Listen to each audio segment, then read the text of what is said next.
I know it's still early days, but the overall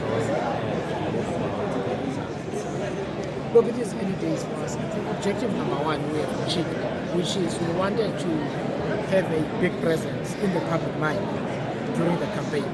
In the lead up to the campaign and during the campaign itself, so that we can register a presence as a political organization, a national political organization with a national footprint in all 9 provinces. That's why it was important that we qualify for the election in every province, and I think we've done that already. So objective number one, objective number two was to make sure that when you compare us to all the new political parties, we are ahead of them. Those that are not breakaways. I think MK is an exception. It's like Coke, left with structures. Right? Started from scratch.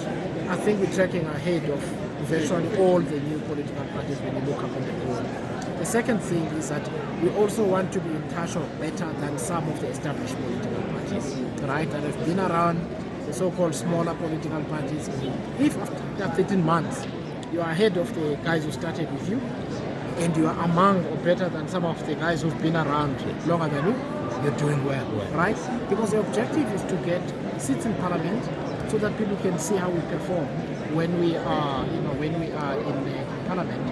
And then that establishes a basis for people to trust us more 2026 and 2029. So I'm happy. The last point I want to make is the metros still have not been covered. We focused a lot of our campaign in the metropolitan areas, right? So it's going to be a long process for us to finally see the numbers trickling in, but to expect each 5,000 vote milestone to come in short order during the night tonight.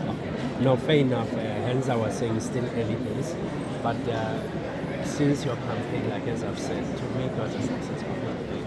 And then how was the response from the South Africans during your interview? No, the response was really great. You know what? The wonderful thing for us is that people were knew we're not going to be the majority party. They knew it's going to take time.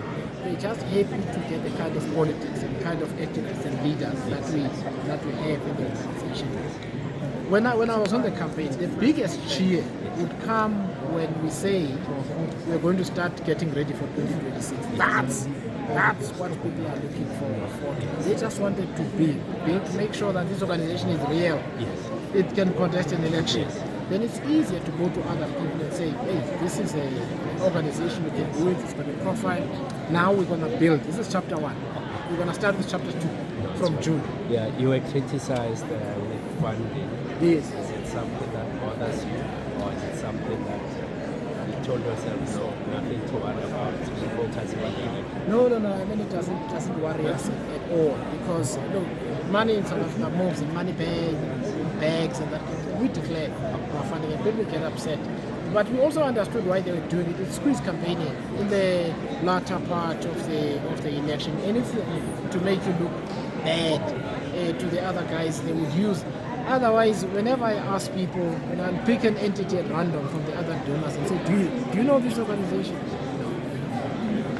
No. So it doesn't bother us, but it's election time. I mean, they would do it. No, fair enough, and all the best. Thank you so much. Thank you so much.